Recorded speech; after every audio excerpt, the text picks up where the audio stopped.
Sementara itu, di tengah kisruh permasalahan BPJS di sejumlah daerah, RSUD Tarakan tidak terganggu dan dapat menjalankan pelayanan kesehatan dengan baik. Alin, kita beralih ke Maria Lizia Hasni di Jakarta. Maria, melihat permasalahan pembayaran dari rumah sakit di Jawa Barat, bagaimana siasat dari RSUD Tarakan untuk menghindari masalah ini?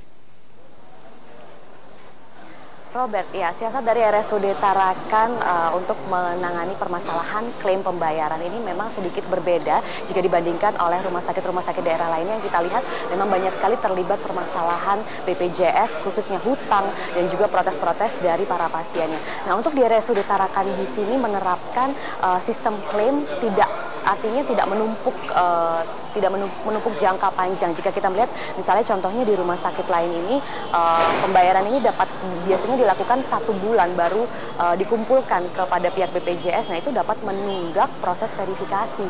Sedangkan di RSUD Tarakan ini mereka mencoba melakukannya setiap hari sehingga pasien yang masuk ke RSUD Tarakan ini langsung tercatat di sistem, kemudian total hari itu berapa yang dihabiskan untuk baik pasien pengguna Jamkesmas, BPJS maupun kartu Askes, dan langsung diberikan kepada pihak BPJS sehingga pihak RSUD Tarakan tidak perlu menanggung hutang yang besar karena per hari sudah langsung masuk ke dalam sistem dan juga masuk ke dalam BPJS. Itu kalau dari segi klaimnya, Robert.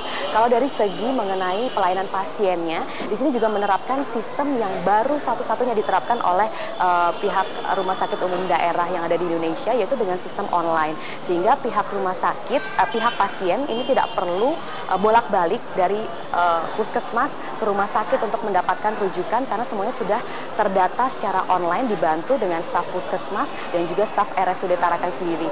Karena yang perlu dicatat adalah RSUD Tarakan sudah bekerja sama dengan 11 puskesmas di sekitar Jakarta Barat ini dan akan bertambah menjadi 20 puskesmas dan mungkin juga nantinya akan lebih banyak lagi bekerja sama dengan puskesmas-puskesmas lainnya dalam menerapkan sistem online. Dan tadi kami juga sempat mewawancarai beberapa pasien yang berobat sudah cukup lama di RSUD Tarakan ini. Mereka mengaku cukup puas karena pelayanan di RSUD Tarakan ini selain staf-stafnya ramah, teratur sehingga mereka tidak perlu mengantre terlalu lama atau menunggu terlalu lama. Dari segi obat juga, Robert, mereka mengatakan obat yang diberikan lengkap, dan ketika kami mengkonfirmasi kepada pihak rumah sakit juga mengatakan bahwa memberikan obat sesuai dengan yang seharusnya diberikan.